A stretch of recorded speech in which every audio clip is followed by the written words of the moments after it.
If you are someone who overanalyzes a text or gets really anxious when you don't get a response from someone for really long, or if you keep thinking people are mad at you, then this video is for you. Hello, my girl. I am so happy you're here with me today because what we're going to be discussing today is a very, very important topic, especially if you are a highly sensitive person, or if you are an empath, or if you generally feel very deeply about things.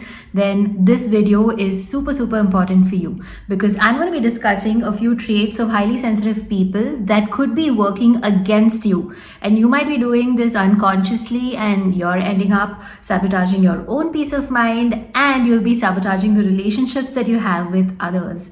Okay, so let's talk about them. I won't waste too much time. Let's get into them. The number one trait that's keeping you away from your power is trying to fix everyone's problems. Now, your empathy acts as a magnet for people to come to you and tell you about their problems, tell you about the things that are on their mind, and really pour out their deepest, darkest worries to you. And you may feel that you have to step in and help them fix their problem. So you take it up as your own problem. You invest your resources, you invest your time, you invest your energy. And ultimately what happens is two things happen, right? The first thing, you're robbing that person of that experience. So the universe gives us all challenges and problems so that we learn and grow through it. Without challenges and without problems, it's really difficult to have that exponential growth. Of course, you can do your inner work and you can consciously choose to avoid certain challenges, but you see that challenges are when the biggest and the most significant growth has happened in your life. Right? So when you are stepping in and solving somebody's problems for them, what you're doing is you are taking away that opportunity from them. And as a result, they start becoming reliant on you to solve their problems, and they would not have learned that experience which came with their karmic package when they came onto this planet. Just like you have a karmic package, they've also come with some karma that they need to go through in order to move ahead in life. Now, if you take on their karma, you are doubling up on your karma, which is totally unnecessary because you have come with the tools equipped to handle your own challenges and your own problems. When you step in and try to solve somebody else's challenges, you are burning yourself out and you're really putting yourself in situations where you feel resentful and you feel like maybe it's not being reciprocated after some point. An example of this. If you are in a relationship with somebody who always has a health crisis, who always has some financial troubles, who has some family issue or a job issue, and they're not really asking you for any help, but they're in your life and you feel that it's your responsibility to step in and help them. So you show up and you help them out with your money, with your time, your resources, your energy, and you're just so gracious and giving all the time that person is not really refusing any of your help. They're taking it, but they're not really asking for it. So you see what has happened here. You are giving someone free things without them really asking for it, and they may say things like, thank you so much, it's because of you that I'm here, you're so sweet, I wouldn't have gotten here without your help. Now they are saying all of these things, and that acts like a drug for you to continue doing this thing. And after a period of time, you'll see that you are so exhausted, and that person also starts to rely on you, and they stop learning how to handle their issues themselves. And then there becomes this toxic bond that's formed between the two of you, where there is going to be an expectation mismatch after a point, and this will lead to a lot of conflict. Another thing that could happen if you are somebody who tries to save everyone and tries to fix everyone's problems is when somebody is simply just opening up to you and telling you their problems, you may feel the need to go in and solve the problem for them. But not everyone's looking for help. Some people have a very strong ego and they want to focus on their problems and solve it themselves. They're not really asking you to solve it for them when they tell you their story. Now, I had an incident which was very eye-opening for me very recently, where I did this, right? So a friend of mine was telling me something that he was going through, and I decided I need to step in and offer my unsolicited advice because in my mind, I saw clearly what would help him out of his problem. But he wasn't looking for a solution. And he said something that really opened my eyes, and it's something that's going to stay with me for a long, long time. And I want to share it with you because this is something I don't think I've ever heard before, and it is so powerful. He said, empathy also means knowing when to stop. Empathy also means knowing when to stop. This was so crazy, and it really took me aback, and it really helped me gain some perspective as to how my empathy and my sensitivity is not always something that needs to be given out so freely, except in places where it's valued, where it's asked for, where I feel I have enough energy to give. So the next time you're trying to fix someone or save someone, ask yourself why you're really doing it. Is it because they asked you for it? Is it because you want to feel good about yourself? Because that motive will really tell you whether this is a place that's worth investing your energy in or not. Another thing that you can keep in mind when you really feel called to help someone is that the universe always gives you problems that you can handle. So if somebody is going through something that feels extremely extreme for you, trust that it's extreme for you because the universe did not want you to have that problem. But the universe has given them enough strength to go through it because that's a part of their life experience which will help them evolve and grow to their next level of growth. Trait number 2, feeling guilty for having boundaries, or worse still, having none at all. Now, if you are someone who feels really guilty for having boundaries, or if you feel really guilty for saying no to plans and saying no to requests, then it's probably because from your childhood you've heard things like it's really selfish to put yourself first, good girls never say no, women always prioritize the happiness of their families and their husbands and their kids and their parents. So what you need to know here is that guilt is a learned emotion. In many cultures, especially the ones that had patriarchal roots, it was a way to control women and to domesticate them. So little girls from a very young age, they were told things like if you're a girl, you should obey your elders, we know what's best for you, don't think for yourself. Good girls always listen to their parents, good girls always listen to their husbands, right? So it was a way to indoctrinate you into being more subservient, into being more docile. So we carry some of that genetic information, obviously, which is why as sensitive people, it's so easy for us to feel guilty, for us to feel bad for saying no to something, even if our energy doesn't allow for us to fulfill that thing. Now, remember that your energy is your biggest asset. Your sensitivity, as a sensitive person, there's a very limited amount of energy that you have. Now, also because you're a sensitive person, you can pick up on the energy of your surroundings, of the people in your surroundings. And generally, when you feel like you don't want to do something, it's your body telling you that I'm not ready to go and collect this energy from this environment. To give you an example, I am a classic projector in human design.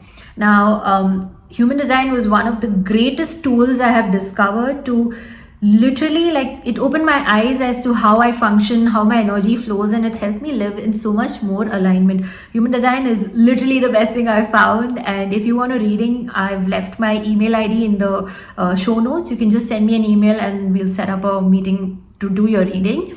Okay, so anyway, so I'm a classic projector in human design, and I have very limited output energy to give out in the world. What this means is that I have just certain pockets in the day where I can put out energy into the world. So this could look like creating this video. This could look like socializing and talking to people. This could look like having meetings. And the rest of the time, I kind of need to be in my own zone. So I could be studying, I could be reading, I could just be doing things, meditating, all of which is input energy. Now, if I was conditioned to say yes to every request that came my way, it would totally burn me out, and it was happening all the time before. Every time I hung out with people where my energy did not agree with it, what ended up happening was I borrowed energy from my environment. So I used to absorb a lot of energy from the people in my environment. And at that moment, it felt really great because I was laughing and I was talking to people. But when I came back home, I was so exhausted. And I used to need to rest for the next 2 or 3 days to just recharge and get back up to do my output activities again. And it was human design that taught me that this is the way I'm designed and that's why I feel this way. And now I'm so much more intentional about where I want to spend my energy and whom I want to spend it with. So it's really important for you to determine how you want to spend your energy and how you want to protect your energy. Another thing to remember is that your energy is also your magnetism. I got an email from this intimacy coach a couple of days back, and what she had written, so this is a woman who is over 60, okay? And what she had written was that she had like 4 lovers in the past, like the recent past, and all of them were like much, much younger than her. And she said the one thing all 4 of them consistently complimented her on was not her looks, it was not the things that she said, it was not the way that she showed up for them, but it was her radiance and her energy. They said they were so drawn to her magnetism and her feminine energy. And this is the energy of grace, of flow, of trust. It's not the energy of doing things that you don't want to do, having resistance, really overextending yourself, overexerting yourself, saying yes when you want to say no. When you're doing all of these things, what you're doing is you're blocking out this radiance, this feminine energy. You don't want to do that. So look at the places in your life where you're leaking energy, where you don't have boundaries. Boundaries are the biggest act of self-love. Next time you have boundaries, don't feel guilty for it. Don't think it's selfish. Think of it as self-care. Because as a feminine energy woman, the greatest thing you can give to the world is your energy. The world needs so much more of that nurturing energy, of that magnetism, of that radiance. It doesn't need another person who's burning themselves out. And the last point about boundaries is that boundaries teach others how to treat you. So if you are someone who does not have any boundaries around their time, around their resources, around their energy, why should anyone else respect all of these things? They see you as a person who doesn't respect her time, who doesn't respect her energy, who doesn't respect herself, and who's always putting everybody else before them. And they are going to take advantage of that. They are not going to say, hey, listen, you need to take some time for yourself because your boundaries, your time is important, your needs are important. No, because they trust you to know what's good for you, right? So boundaries are literally like an unwritten rule book that teaches others how to treat you. So always, if you don't have boundaries right now, go back and tighten your boundaries. See, at the end of this video, I'm going to give you a few journal prompts and I want you to really take them seriously and journal on them because that can really give you a lot of awareness and probably and possibly shift a lot of things for you in the way you show up in the world. Okay, so stick till the end, right? So wherever you don't have boundaries, go and tighten them or make a boundary. A question that often arises is, so when somebody comes to you and asks you for a favor, especially if it's a close person, how do you really say no without offending them? Now, I agree that you should say no without offending that person because there's a lot of advice on the internet that says no is a full sentence. I don't agree with that. I don't think no is a full sentence unless it's something related to like intimacy, consent or something. But it's really not like imagine a friend comes and asks you for a cup of coffee and you're just like, no. They're going to be like, okay, why?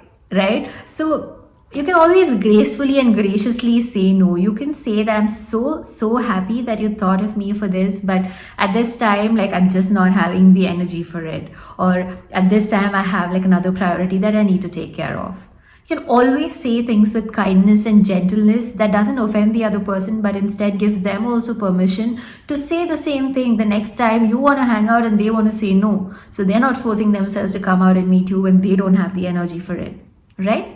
Trait number 3, assuming people are mad at you all the time. This is such a huge one for me because I used to be so anxious all the time when people didn't respond to my text or when people replied like differently to my email. I used to literally analyze like every full stop and comma and question mark, and it took me some inner work to get out of that. And when I'm now finally out of that cycle, I see how freeing it is. I see how much more peace there is in my body when I don't assume like the whole world is mad at me even if I haven't done anything.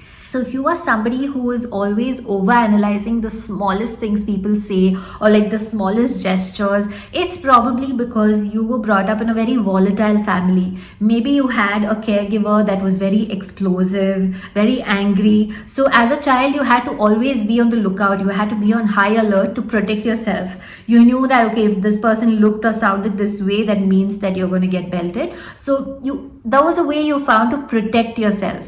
But now, in your adult life, what that does for you is that it puts you on high alert all the time, because people's moods and emotions are always shifting.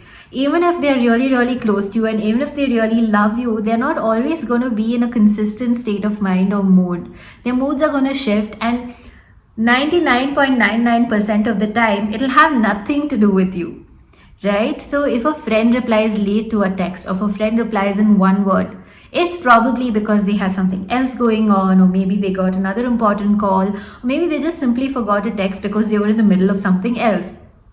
Now, you could, in that time between, like, them not responding and getting their text, maybe after 3 days, you would have made up all the possible worst scenarios in your mind, and you would have felt so bad about it. You would have really found like a zillion reasons why they could be mad at you, and you would have given yourself such a hard time. Totally not necessary, right? Because just know that people have their own lives, and nobody's thinking about you as much as you're thinking about yourself. Every single person's thinking about themselves and like the lives that they are going through. You are an itty bitty part of their life, and they are not focusing all their energy and ignoring you or giving you the cold shoulder or anything like that. So when you assume that people are mad at you, you will either like completely ruin your mood, you ruin your peace of mind and everything, and then you'll end up also overcompensating, right? You'll start sending them back-to-back texts, you'll start asking them if they're okay, and they're just going to wonder like, okay, what really just happened? Now, if it's a close friend, it's fine. It's probably they'll know your patterns. They'll know that you're the anxious type and that you do respond like this when they respond late. But if it's someone random, let's say it's a co-worker and you had an office party and you went drinking and you got really drunk and you said some random things that night. You had like your drunk babble and it was all fun and games and was forgotten. Now you come back home, you've forgotten about it, you go to bed, you have a good night's sleep, you wake up in the morning, and suddenly you're all aware of all the rubbish that you spoke the night before. Now you start texting the people that were at the party and you ask them if everything is okay. You end up over apologizing. You tell them you didn't mean anything. And when you meet them in person, you start acting so weird around them. You just assume that they're all mad at you or they're judging you. And you act in a way where you feel that they are judging you. Now because you are acting so weird, they will also start responding that way with you.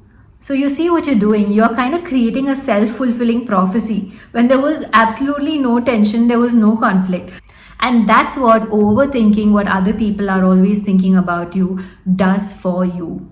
Now, assuming that people are mad at you all the time and that they are talking about you could also be a result of low self-worth. It could be possible that you have been made to feel in your childhood that you're not good enough and nothing you do is ever good enough, and therefore everything wrong is your fault. So now you believe that anyone's micro expressions, anyone's behavior, tone, everything is somehow related to you. And the brain is such a wonderful organ. It can be your biggest nemesis and your biggest friend. But in this case, what it does when you ask it, when you tell it things like, oh my God, okay, what have I done wrong? Why is this person mad at me? The brain comes up with 10 reasons even when there are none.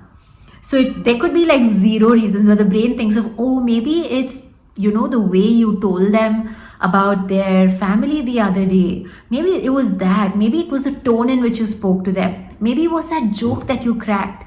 So your brain gives you all sorts of reasons to justify why you should feel bad and why you should think it's your fault. So when this happens, I want you to bring your awareness to the situation, and there are a few things that you can ask yourself to ground yourself in that moment. One of the techniques is called the empathy flip technique. In this technique, what you do is use your empathy to your advantage rather than your disadvantage.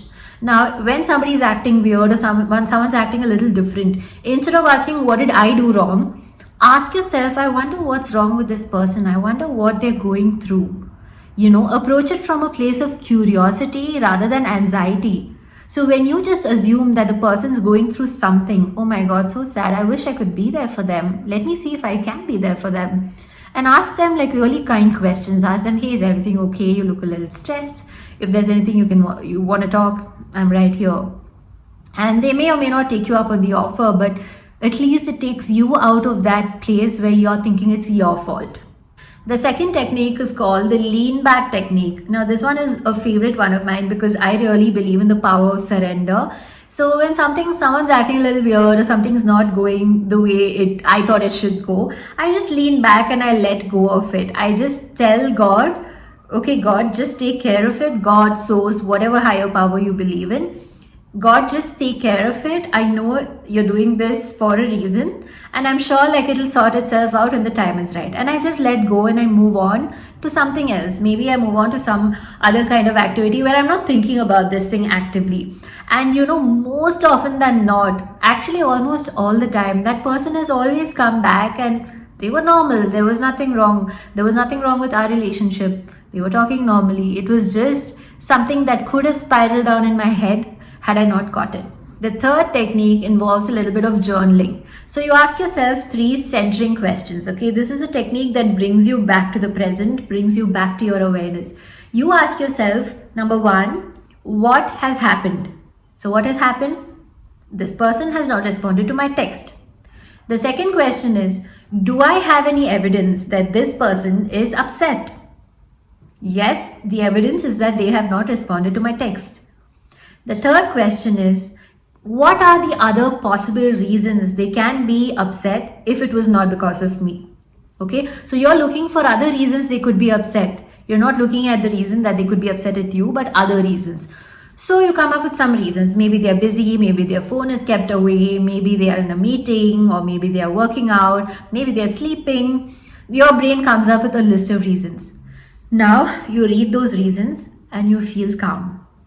Right? Because now you've told yourself that, okay, there could be so many other reasons, it doesn't have to be me. And now I can go about my day and be peaceful. So the next time you think somebody is upset with you, or you just keep assuming that people are mad at you because they put a full stop instead of an exclamation mark, or they responded with an okay instead of an okay, just catch yourself right there and tell yourself that you're just wasting time looking for reasons to be upset when there are none. Trait number 4, pretending to be less sensitive even when something has hurt you, just so that you can fit in. Now, this is something I see a lot of people, especially in colleges, going through schools and colleges in order to fit into the crowd, and a lot of adults too, actually. So when you're in a crowd and someone's making a joke on you, you just laugh along with them, even though deep down it's like really hurt you. You hated it. You were so upset. You're like, how could they just make fun of me and have fun at my expense? But you laugh along because you don't want to seem like you're not a sport, like you can't take a joke, right? So what this does is that you are telling yourself that I'm not going to show up for you. If somebody is putting you down and you don't like it, I'm not going to show up for you because I want to be accepted and validated by the outer world, and I don't really care about you. And also what this does, it slowly takes you away from your authenticity, because when you keep doing this, when you keep thinking of your sensitivity as a weakness, when you keep feeling that, okay, just because I'm sensitive, I think I'm overreacting to this, or maybe this person's right, I guess I'm just overreacting to this situation. So a lot of times you may have partners that gaslight you into thinking that what you are going through or what you are feeling is where you're just overreacting to that situation. And when they keep telling you that, in your mind you're like, okay, maybe I am overreacting, like maybe I shouldn't be this sensitive. But what you're doing here is that you're rejecting the true inner feelings that you are having at that moment. You're not showing up for yourself. And the more you do that, the more inauthentic you become. And the more inauthentic you become, the less you like yourself and the less other people like you. So the next time you feel like you're not happy with the situation, voice it out, stand up for yourself, always speak your truth. Even when you're going on dates, if there is this person you want to impress and they are emotionally unavailable, maybe they are not so in touch with their emotions, and you come across as too much, as like somebody who is just a lot of work and who is very expressive, and you try to tone yourself down, ask yourself if this is the way that you want to be accepted. Do you want to be accepted and loved and attracted to for someone, for somebody you're not? When you're pretending to be someone who's not sensitive, you're pretending to be someone you're not. And even if they like you, are you going to feel good about it? And how long are you going to keep up the mask? The more you bottle down these emotions, at some point in the relationship, it's all going to come out. Or it'll just come out in some way or the other. You can trust your body to know when it wants to release it. So it's always so important and always better to just address all of these emotions that are coming up then and there and not reject it. There will be people who celebrate your emotions, who celebrate the fact that you have this wide range of emotions that you can feel. Now, this doesn't mean you go and be dramatic in places where you don't need to be. I'm not talking about creating drama and being overreactive and like being extremely like explosive and emotionally explosive everywhere. But I'm also saying know when to do your inner work. Your inner work is the perfect guide that will tell you how to be calm, how to know when certain emotions are arising in your body, and how to address them without looking externally for answers, but going inwards and being your own healer. Okay. And finally, trait number 5 is overgiving. Now, again, this is such a big one for empaths and sensitive people, where you feel like you constantly need to justify your worth. And the way you do this, somebody expects something from you, you end up doing so much more for them, and you feel that's how you earn your worth. That's how you earn your money, that's how you earn your love, that's how you earn friendships. And it's so important to understand that when you're overgiving, you're overextending, you're working on borrowed energy from tomorrow. And when you're overextending, you go into your masculine energy. And when you're operating from your masculine energy, there's no feminine radiance. You're not able to be in trust and surrender and flow. Your nervous system is always on high alert. So when you overgive, not only do you burn yourself out, but you're also not able to put out that radiance into the world, which will attract your opportunities, which will attract your manifestations, which will attract love. And you will just perpetually seem like you're just burnt out. And you will always expect the other person or the people involved to reciprocate in some way. You will expect them also to show up for you the same way that you are showing up for them, or at least to some degree of it. And when they don't do that, you always feel resentful. You feel taken advantage of. But remember that they did not ask you to overgive. It was you who went and overgave without them asking for you to do it. So they are not really at fault if they are not reciprocating in any way, because they didn't sign up for this. This is something that you wanted to give out of the goodness of your heart, and because you wanted to come across as worthy and valuable. So when you feel resentful, when you feel burnt out, when you feel like so depleted and like you feel like nobody is around you to help you, that's when you know that you have literally like just borrowed your own energy and radiance to give out to a world that is not even asking for it. So the next time you feel depleted, ask for help. Just ask the people around you to do certain things for you, and I promise you they also enjoy doing that. People love to be useful, people love to be needed, people love to be valued. So especially in a house, if you are someone who does everything yourself, start delegating the work. At a job, if you are someone who feels like you need to micromanage and if you need to handle everything yourself, start asking for help so that you are not so burnt out, so that you can put out your energy into the world with more grace, with more flow. You can get in touch with your feminine energy, which is so beautiful. Now, this was a case where you kept overgiving without being asked for it. But there is also the case where people see that you are someone who overgives all the time and take advantage of that. For example, there might be a friend or a relative in your life who keeps asking you for favors or who keeps asking you for money. So the old you in this situation would have totally like shown up for them, given them the money, given them the help, given them contacts.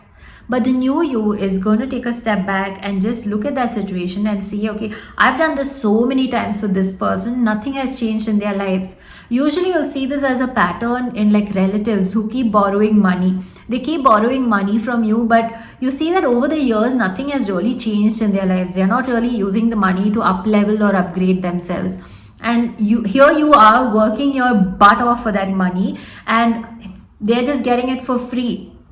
So give yourself a reality check and see where you want to invest that energy and that time and your resources. Okay, so now the new you would say that, hey, I don't think it's possible for me at this time, maybe next time, or I don't think it's possible for me at this time, I'm really sorry, right? And I'm sure they'll understand, and over time they'll just stop asking.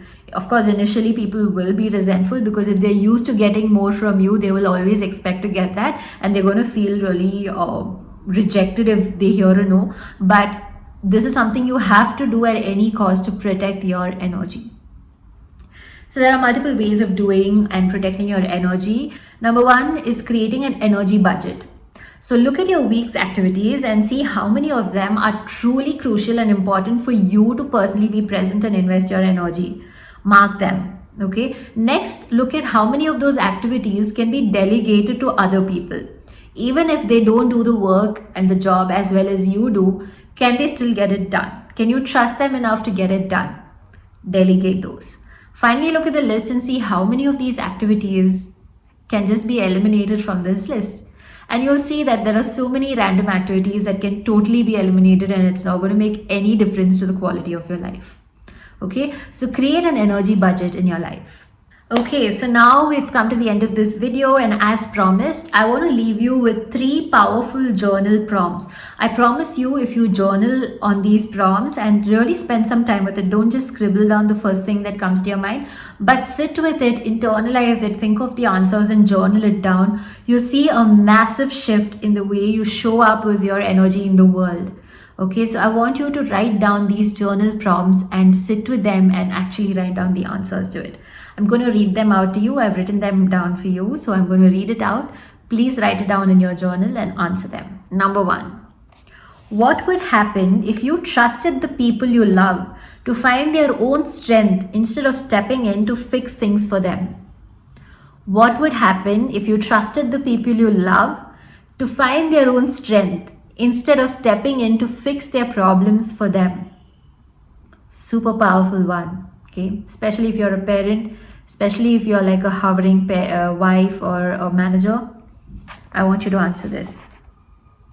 Number 2, what is one yes you've given recently that could have been a loving and empowering no? Okay, so what is one yes that you have given recently that could have been a loving and empowering no? The third journal prompt, how would your life change if you started protecting your energy as if it were your most valuable resource?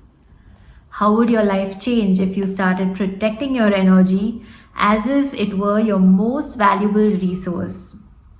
This also includes not giving energy into thinking that people are mad at you, into not giving energy into guilt, into not giving energy into overdoing things for people.